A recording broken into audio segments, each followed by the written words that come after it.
Dalton Pence of Locked On Louisville. You've alluded to it already, but tell me, why would a move to the Big 12 make sense for the Cardinals just as much as it would this conference? Well, I think that we have to discuss the elephant in the room, and that's the whole concept of Louisville moving conferences. Because right now, it's a pretty penny for ACC schools to leave, right? 165 million ish, and it decreases by 18 million every year. I'm not going to sit here and pretend like I know if Louisville has those funds to just throw out there, and B, if they're willing to do that without, sort of playing the long game, which I'm thinking that Louisville's going to be more of a wait and see approach. But like I said, what's good for Louisville in 2025 is not what I'm interested in. It's what is good for Louisville in 2030 and beyond. The last thing I want is for my beloved alma mater to become an afterthought in a conference that basically become the AAC. You don't want to become the AAC at this point, right? You don't want to be Memphis and you're trying to throw $200 million and it's still not good enough. That's hilarious, by the way. Yeah. But overall, I've always kind of wanted Louisville to be in the Big 12, even when they joined the ACC years back. I just feel like it fit the identity of the Cardinals as a Midwest team, more of a coastal school. Now, granted, now it really doesn't matter since we're going coast to coast. But I just feel like the opportunity is there as a basketball heavy school, but also being able to remain really competitive in football. Of course, the Big 12 is wide open in football. There's no Clemson there. There's no Miami. There's no historically Florida State. So I think that Louisville would still be able to be really, really competitive and be sort of an enticing option for recruits wanting to potentially look into a conference that, hey, might not be the SEC or Big Ten, but you can go and have some success. Yeah, there's history at Louisville in their athletic department. I think everybody in the Big 12 would respect that brand, and it's somebody that every realignment expansion expert that I've talked to, which I want to put air quotes around expert, because no one really knows where we're headed next in this entire big game of moving conferences and schools around. But each that I've talked to would say on the short list of where the Big 12 should go, it should be with the Cardinals, and vice versa. If you are looking to leave the ACC because it's imploding, I firmly believe Stanford, Cal, SMU, Wake Forest, maybe Syracuse, Boston College are left off the table. They're going to be treated like Washington State and Oregon State when the ACC falls apart. So if you don't have a backup plan, the way that Utah, Arizona State, and Colorado did coming out of the Pac-12 into the Big 12, you could very well be left behind, just like a lot of those schools that are now trying to find a home or find themselves in the AAC, with Wichita State going, wait, Houston got to go play with the big dogs. Why doesn't Memphis? Why doesn't USF? For the Cardinals, though, you've already mentioned, there's the geography is kind of there. There's still this all right, this heartland nature to the Big 12. Louisville kind of fits into this blue collar college football style. Is there something there with West Virginia or Cincinnati being in your backyard and being able to try to rekindle one of those old Big East rivalries, or have Cincinnati in your back pocket? Oh, yeah. I mean, I think that Louisville, no disrespect, but Louisville would be what Big 12 fans hoped Cincinnati would be. Right. It doesn't seem like. I like that. That's spicy. And thank goodness, I woke up this morning and I was like, you know what? I just feel like I still need to thank Cincinnati for just saving Louisville from Scott Satterfield. And man, that was just a great thing. Shout out to the Bearcats once again, by the way, 3 years later. But anyways, I would love to reinvigorate those rivalries, because you go back to the Big East, everyone loves nostalgia, right? And if you can put yourself in a great situation, oh, by the way, you've got the keg of nails potentially every year that you're playing for. Potentially, the home and homes with West Virginia and Morgantown, that would just sort of be, that icing on the cake type aspect of this. So, I mean, it doesn't. It's one of those, I wouldn't just go to the Big 12 to play those schools. It's what you have non-conference for, unless you're the SEC. But, I mean, I think it's one of those, there's no drawbacks for Louisville in this spot, unless for whatever reason, we're going to talk about it soon, the ACC somehow stays together. Yeah. The Big 12 conference expects to get to 20.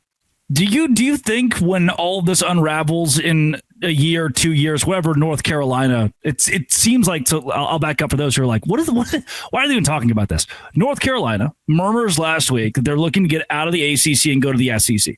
Clemson and Florida State already sued the league. So we understand those three entities likely want out. From there, Miami's not going to sit on its hands. Louisville's not going to sit on its hands. They also are going to find at least a backup plan out of the ACC. And if the conference doesn't backfill back to 14 teams, ESPN can cut the contract that it has with the league entirely. The ultimate domino falls, and you're done. Do you think if the Big 12 has 4 teams on the table, Pitt's in there, Virginia Tech, Georgia Tech, Louisville, NC State, Miami, the Cardinals are squarely in that top 4? I mean, I would hope so. Put it this way. I think that, you know, the top schools that you're looking at, Clemson, Florida State, Miami, North Carolina, that group of schools, it's pretty clear what their objective is. It's SEC or Big Ten based upon the preference. And I would imagine that if expansion is going to happen for those conferences, you're going to look to the ACC to bring those schools in. So, I mean, if Louisville's not involved in those 4, Big 12 is making a huge mistake.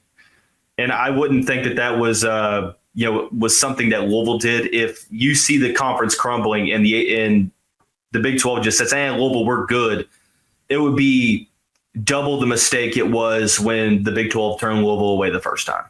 Yeah. In that vein, over the course of the last, what has it been, pushing 15 years now that the Cardinals have been a part of the ACC? We're looking at 10?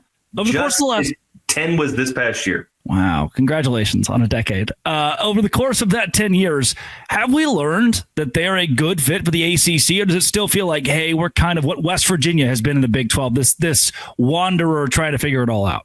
I mean, I think Louisville is just looking for a conference that will legitimately give a damn about them, for lack of better terms. It feels like we're the redheaded stepchild. It's true, but you will ask Louisville fans, even something as minuscule as like preseason lists, like you just don't see Louisville get a ton of credit. I don't know what it has with ACC refs against Louisville. And of course, I'm not wearing a tinfoil hat here. Just never really felt like Louisville has got fully welcomed by the rest of the conference. And I think that the Cardinal fans would be A-okay with going to a conference that kind of welcomes them with open arms and kind of puts them on this pedestal of that top group of teams that, look, hey, we're going to promote the hell out of these teams. And Louisville's just not been that in the ACC for a couple different reasons. Yeah. Do you think that Brett Yormark makes a big difference too, the commissioner of the Big 12? I mean, is he on your radar at all as someone that you want to not play for, but honestly play for? I mean, what we've had to, if you ask a lot of Louisville fans, some are probably apathetic. They probably don't care much about the commissioner, but sure, you won't find many Louisville fans like, dude, that Jim Phillips guy, we really like that guy. Yeah. Again, whether it is fair or not, I think it's just kind of the way that Louisville fans perceive the ACC. But sure, sometimes a change of scenery is good for the heart. And I think Louisville fans would definitely be open to that. They probably just don't know, due to ignorance, much about the Big 12, how it operates, and how the commissioner operates as well. Well, for those fans that are confused, we have a very good commissioner. He's much better than Jim Phillips, I promise you. He's a businessman, and he will only accept success. Coming up, what if the ACC, what if none of this matters? What if it's a Fugazi and the ACC is stronger than ever? This is a Locked On Big 12, Locked On Louisville crossover. Today's show is brought to you by Game Time. Game Time is exactly where I go during the MLB season, or the soccer season, or the football season, or the concert season, which is constantly for me. Doing the Locked On Louisville crossover today, I decided to bring my Tyler Childers koozie. And with the Tyler Childers koozie, it reminds me at Game Time, it's the cheapest place I can go to get tickets to see Tyler Childers. You've been there. Log on early. Wait forever. Tickets go on sale. You can't get them. And then you go to resale and they're $300, $400, $500 more. Well, at Game Time, we're here to fix that. 60% off with their killer last minute deals, up to 60% off. Game Time zone deals make the best seats in your section yours. Panoramic seat view. Game Time, price is what you see, price is what you get. No hidden fees. Take the guesswork out of buying concert and show tickets with Game Time. Download the app, create an account, use code LOCKEDONCollege for $20 off your first purchase. Terms apply. Again, create an account, redeem code LOCKEDONCollege for $20 off. Download Game Time today. Last minute tickets, lowest prices, that is guaranteed with Game Time.